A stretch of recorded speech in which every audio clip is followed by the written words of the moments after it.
The cloth story.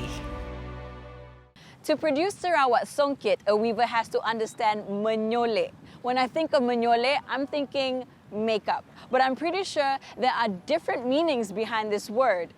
I'm about to go on a virtual meeting with a couple of expert weavers from Kampung Rajang in Belawai to learn more about Sarawak songket.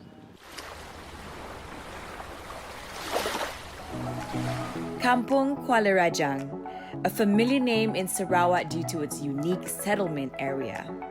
Its tall, towering trees and green ecosystem are still very much protected. Those who step foot here will definitely feel peaceful and refreshed. The sound of waves crashing and the gentle ocean breeze is truly calming. It's been a while since I went to the beach. Just by looking at it soothes me. Although it looks like a sleepy settlement, behind its unassuming facade, a national art heritage activity is in full swing. The story of the national textile heritage is not only about unearthing the story behind each motif, but also about looking at each textile from a different perspective. About how it is made, why is it made that way, and the discipline of each creator carrying out the trust that has been given to them. No matter how it's made, it all leads back to the Almighty Creator. He who gives the inspiration to create art, who gives the artist the ability to view the world in different ways and then adopt it into the art that is about to be created.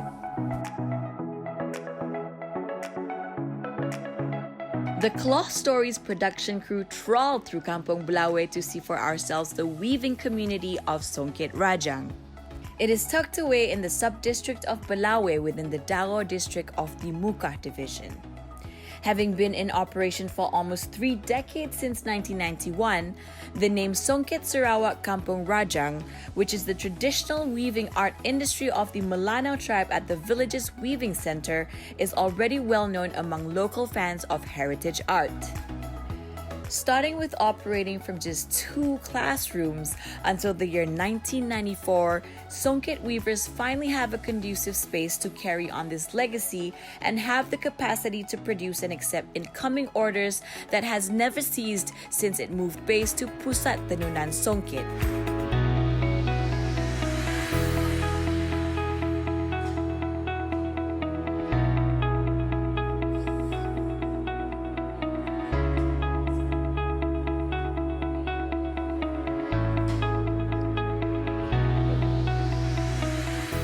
Assalamualaikum Puan Hajah Sa'ana. Apa khabar kita?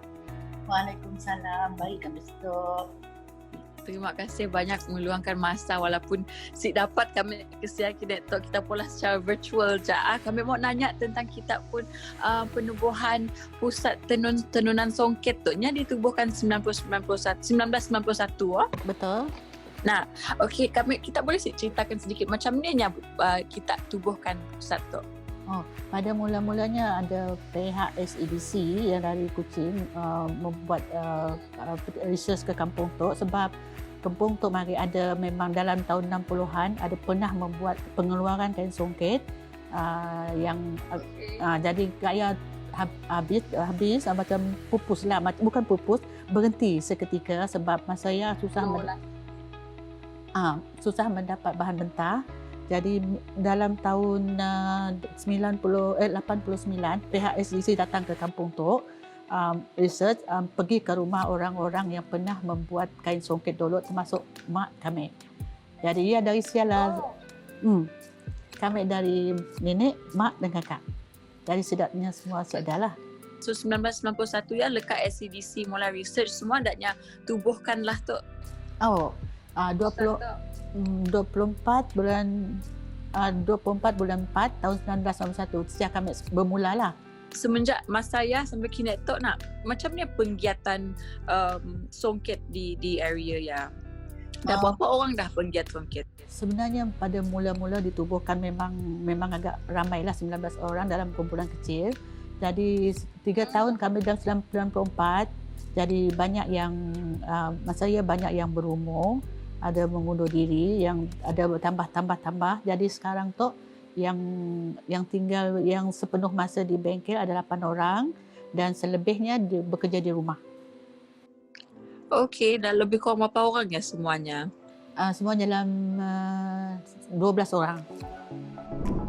Saanah Suhaidi, 63 years old, known as the Master Craftswoman of Tenunan Songket Sarawak at Pusat Tenunan Songket Sarawak, Kampung Rajang, Belawai.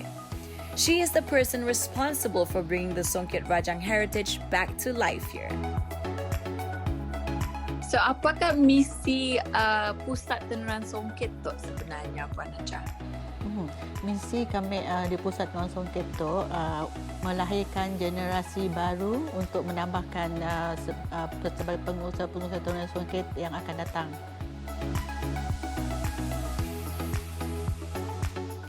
The 9th of 10 siblings, Saanah operates the Pusat Tenunan Songket in hopes that there would be successors to the Songket Rajang heritage, as now most of them are quite old. The techniques and the processes may look complicated, but with enough focus and learning, they are not as difficult as they may seem. Students with a deep interest in the art were known to have finished a songket weaving on their own after just 3 months of learning the art.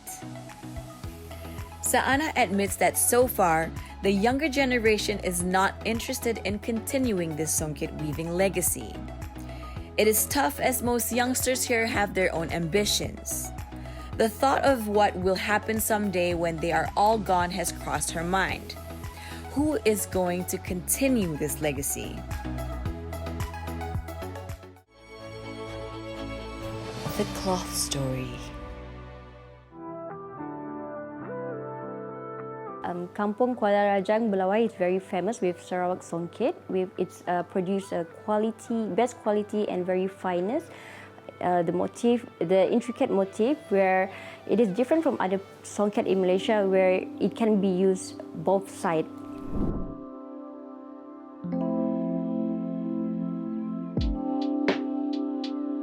Songket actually is not only tied to the traditional use of songket. Actually, when we try to make full use of our tradition, we have to adapt it in our current fashion.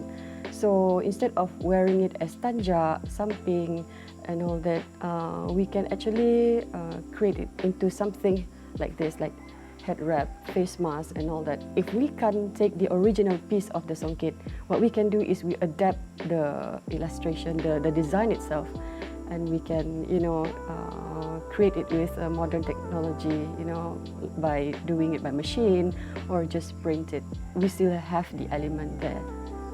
So because songket actually traditionally it shows a status of someone. Not everybody can afford songket.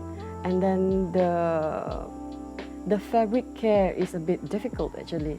So in order to have our future generation to really adapt, it has to be practical and adaptable. So I believe it is doable with our current technology and the creativity of the creator.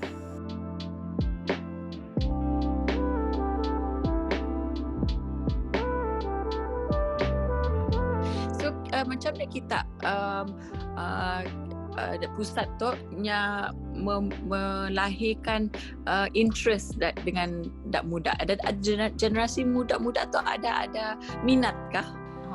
Tu lah jadi masalah kami kini tu lah. Jadi walaupun kami sedang berputus asa, kami sedang mencari dan kami ingin sedang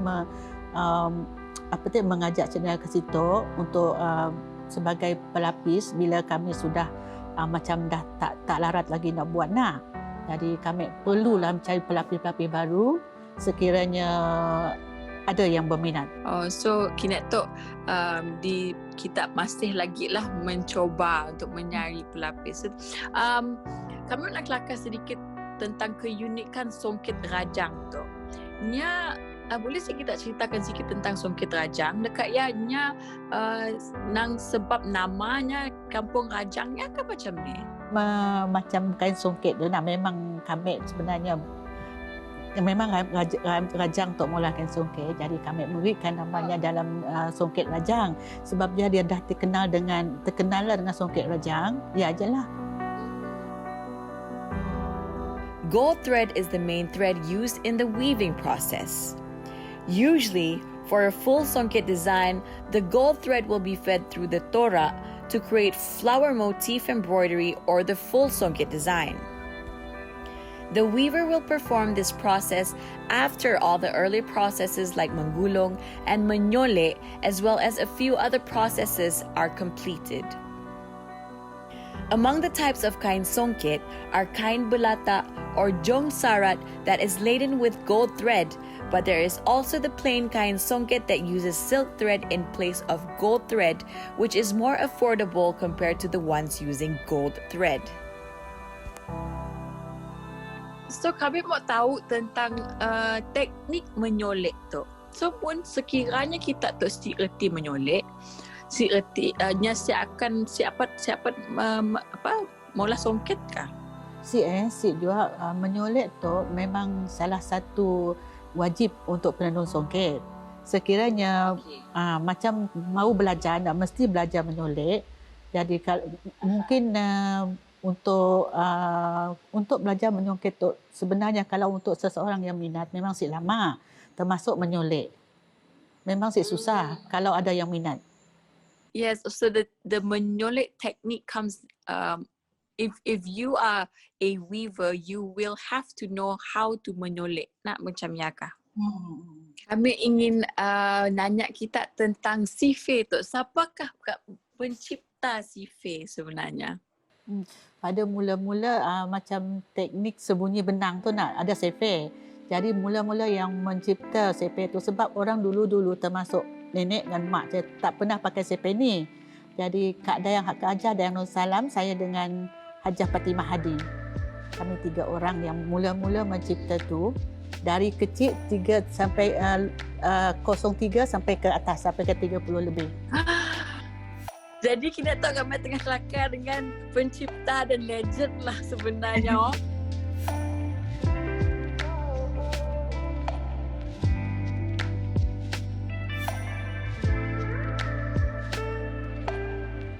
Apa kita ada apa harapan ataupun message kepada orang di luar sana tentang songket Kampung Rajang tu? Ya, kepada harapan saya pertama kali harapan saya tentang kain songket tu agar kami semua pengusaha-pengusaha songket tu agar sentiasa sihat, dan kami menghalu-halukan kepada yang berminat cubalah hampir ke situ untuk menjadi pelapis kami kemudian hari bila kami dah tak larat nak bertenun.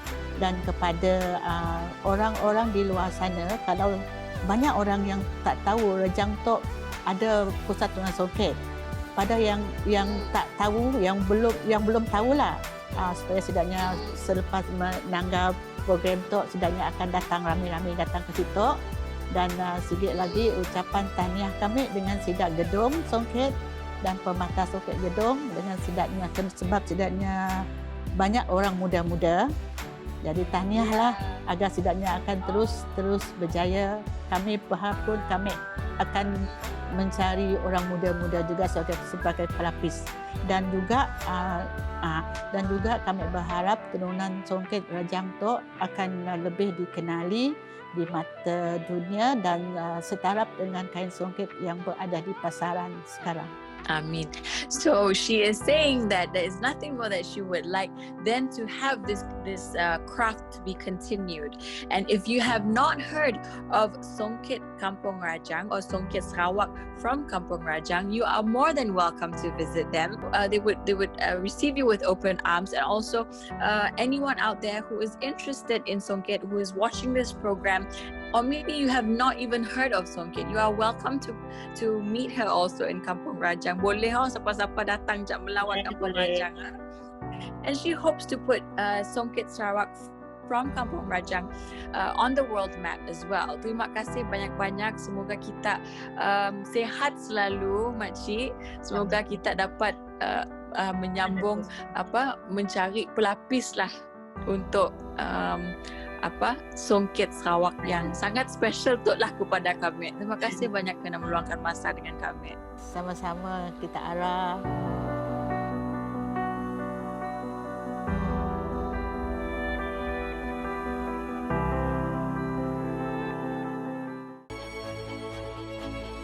The Cloth Story. Hajah Dayang Nur Salam binti Pengiran Parseh, born in 1943 in Kampung Rajang, Belawai, Sarawak. Daughter of Puan Lui Mujani binti Tiong, she inherits her weaving skills from her mother, who was a famed songket weaver in the Belawai district. Hajah Dayang has taken a lot of initiatives to preserve the Songket Rajang heritage by improving her handiwork and at the same time preserving the identity of Songket Sarawak. Thanks to her continuous efforts, she was given the title Adi Guru Craft Songket Sarawak in the year 1995. Assalamualaikum Hajah Dayang Nur Salam. Apa khabar kita? Waalaikumsalam. Sehat. Sorry kami siapa kesian kami tu di Kuching kini tu. Kami nak tanya mula-mula yang kami belajar kini tu yang Songket Sarawak tu ada makin sifir. Ada 30 sifir si salah kami, betul ke makcik? Betul. Memang pakai sipir. Dari permulaan kita buat Songket Sarawak memang pakai sipir. Contohnya nak orang nak mula corak baru. So nya harus ngitung juga kah and kira-kira yang pakai sifir and untuk membuatkan corak baru.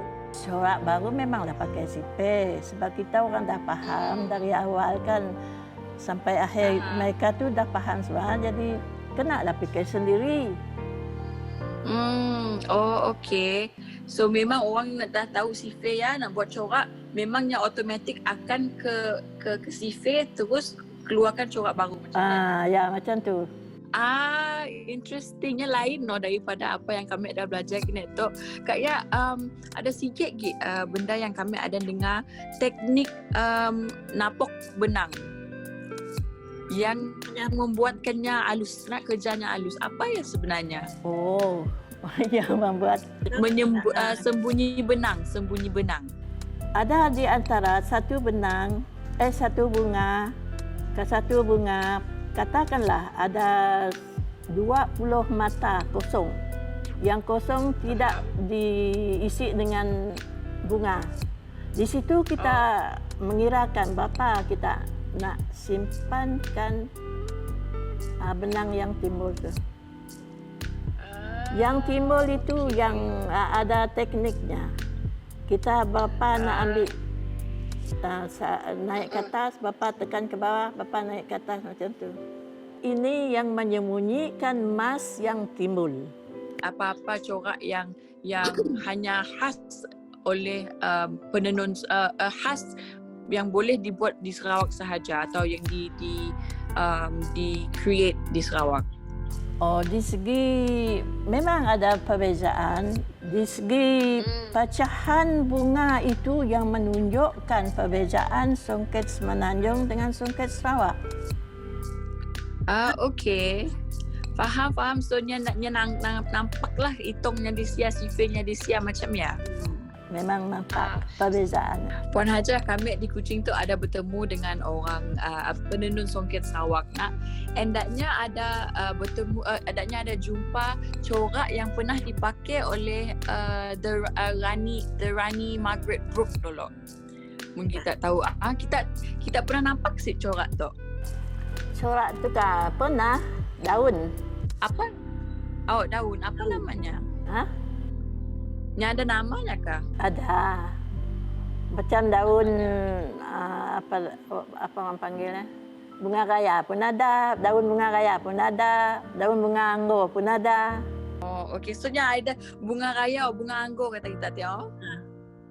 Kerana kami bertemu dengan penenun-penenun muda di Kuching tu kini tu. Anaknya ingin mau tahu, so kini tu kami tengah tanya lah orang yang agak legend mun tahu kini tu kasih. For those hearing it for the first time, this songket is unique because it can be styled on both sides. It is so carefully crafted that it is almost impossible to see even a strand of thread out of place. Its weaving is immaculate, neat, and meticulous. Although many people say that songket prices are extremely high, it is a priceless masterpiece as it is not easy to create. Sometimes it can take up to 6 months depending on the design. The motifs of the Sarawak songket are also unique. They contain the Sarawak community's identity with designs and motifs featuring Bumi Kenyalang's natural beauty. Gold thread is used to create motifs on the base cloth.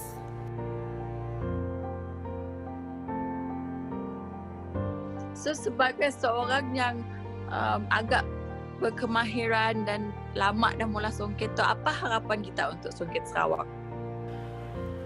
Harapan saya bagi songket Sarawak supaya berkekalan sampai bila-bila dan dapat sambutan yang baik dan berkekalan lah.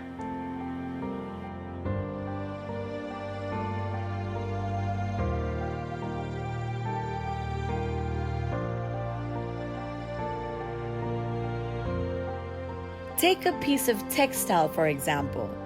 Before, we may merely just wear it, but now we also know the glorious history behind its design and motifs. Take good care of it just like we take good care of ourselves, as it is the identity of our people. Lastly, I am Arabyrd. See you next time, The Cloth Story.